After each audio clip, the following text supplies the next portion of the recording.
even though this is not directed by James Gunn, it still has the feel of a James Gunn film. I have questions on the character because I'm not too familiar with Supergirl or Kara Zor-El, because from the animation perspective, I didn't see her as a party girl that's in a drunken stupor. So there's a story behind that, which I'm curious about. Meanwhile, at the Hall of Doom. All right, Axe was actually, I thought it was kind of cool. I'm a little, you know what? I am curious. I'm more curious now than before. Curious in a good way, not in a bad way. Well, I think from the trailer, what you kind of see immediately is that what James Gunn had been saying, that all of these films are going to have their different style and tone and look and feel. You got that sense with this world, with the world now shifting to Kara Zor-El's point of view, and whatever her journey is being set up to be. So, and then as a teaser, it works because it doesn't give too much away, but it gives just enough to get you interested. Yeah, exactly. And then it's based off of. Oh, go ahead, Cam. No, I was going to say, even though this is not directed by James Gunn, it still has the feel of a James Gunn film. I have questions on the character because I'm not too familiar with Supergirl or Kara Zor-El, because from the animation perspective, I didn't see her as a party girl that's in a drunken stupor. So there's a story behind that, which I'm curious about. You guys might have more insight on that than I do. We do see Crypto. I'm not a big fan of Crypto, so just because I don't think he was needed in Superman, but we'll see how imperative to the story the dog is to her story and her journey. And it does feel like, just from the trailer, very Star-Lord-ish a little bit, like just being chased by a band of misfits, just the vibe. I don't know. That's just my only real connection, but it does, to me, at the end of the day, it does feel like the Gunn project. It's Gunn influenced, but I'm pretty sure when we watch the movie based on this director's filmography, it might go in a different direction and have a whole different feel. But there will be connections. And I'm also looking at, there is I don't even say a point of contention, but there's a little rift between her and her, is it cousin Superman? Her cousin.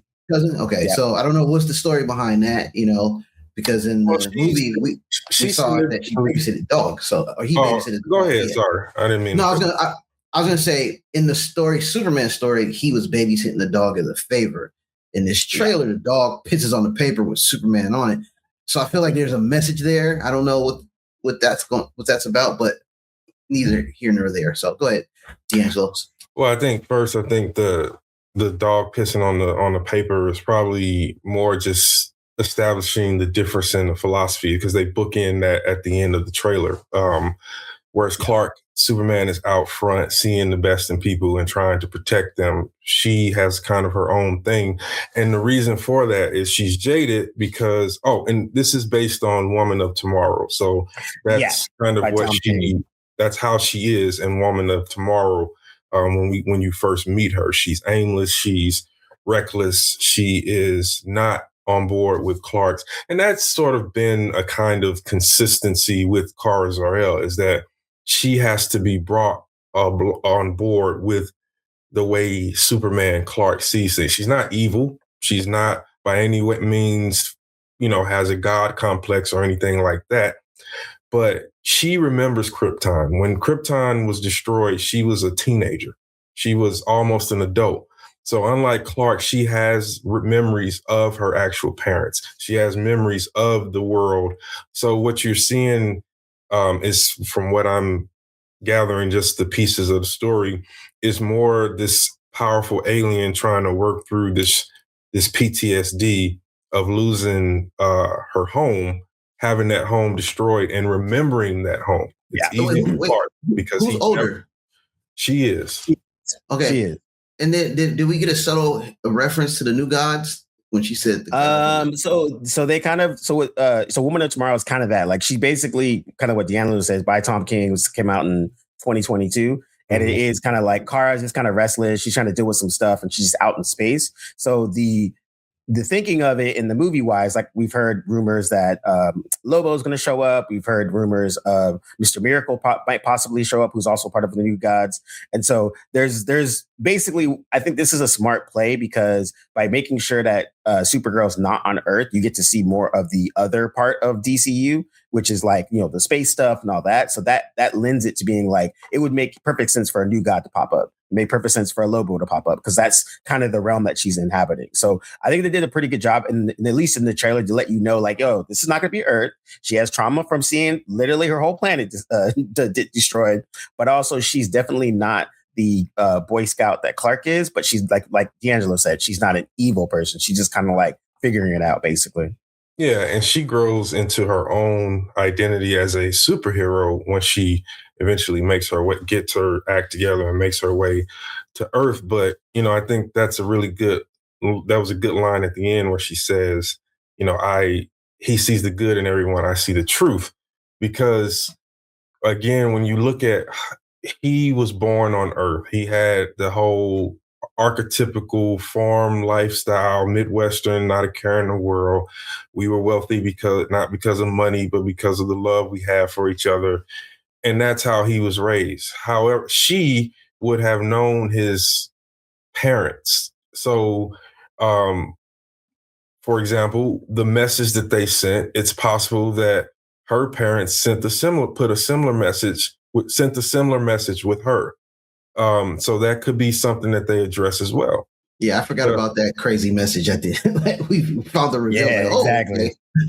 Yep. Well, cool. that's always been a thing as well, is that it's kind of always, not always, but in a lot of the later continuity, there's been hints that Jor-El was not what Kal-El thought he was in terms of his intentions for Kal-El when he got to Earth. Now, it wasn't like, take over, although there are some storylines where he does tell Clark to take over.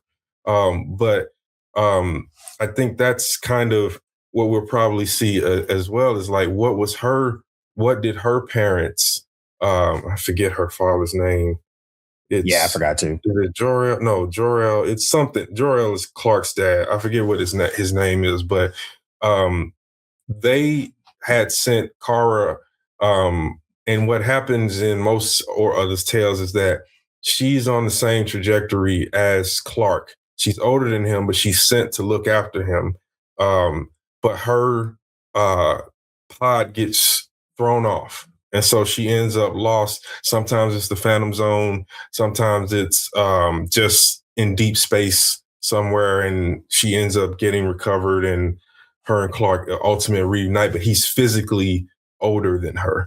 But she is actually older than him in terms of, time and space being relative and based on the star and that the planet is circling, and all that stuff. So yeah, I just got the sense when she comes to Earth, he's like a big brother to her.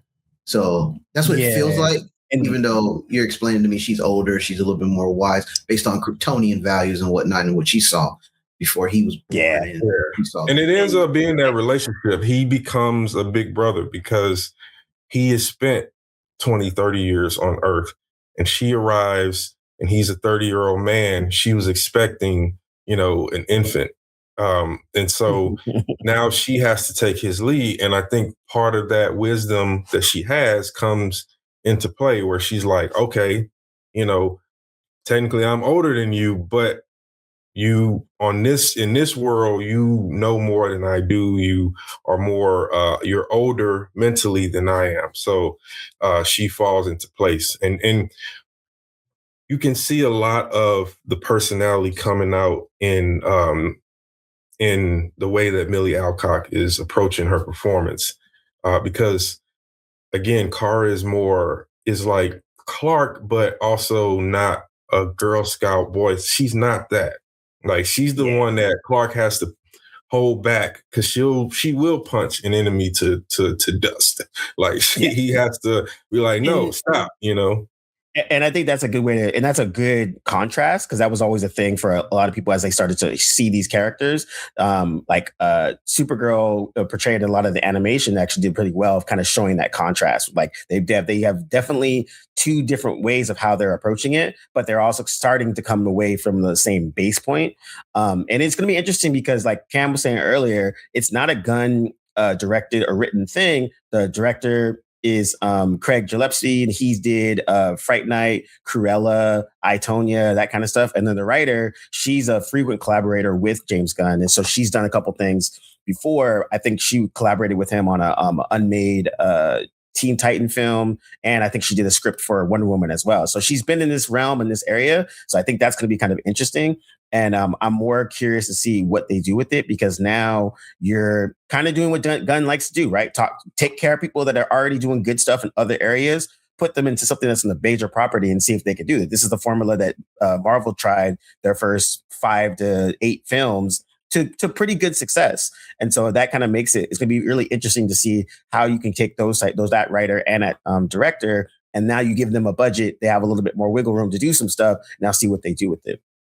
Yeah, because I think, as Cam pointed out, it is true. You do feel it has the same Gun aesthetics, right? The rock soundtrack, the kind of weird, the kind of artsy typeface with the text and everything, and just the kind of irreverent approach to everything. So there's a seriousness about it, but it's undercut with humor and brevity.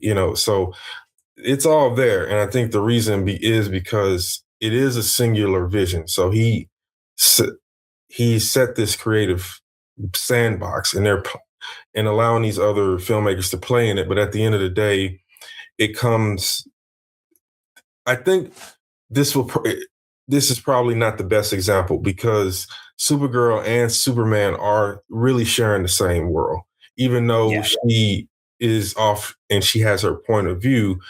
It's easy for that. It's the real test for the DCU in terms of tone and aesthetic will come when we get the stuff like Clayface, or the stuff like the Brave and the Bold with the Bat Family.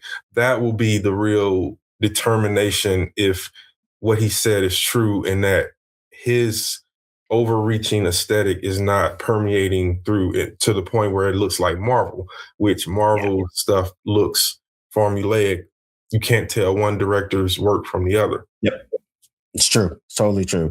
I think, actually, you know what? We'll leave it there. It's going to be interesting. We just wanted to make sure we popped on and to give our little takes on it, because it was interesting that, they kind of teased it up a little bit. And I think, again, this is just going to fuel more of that hype for the Gunverse, as people have been calling it. But I'm also it seems like they're moving in an interesting direction, and they're trying to keep that momentum they got from Superman. So everybody, thanks for rocking with us. Like, subscribe, follows, all those good things. And this is Blerdlines, and we out. Peace. You're welcome for Lobo.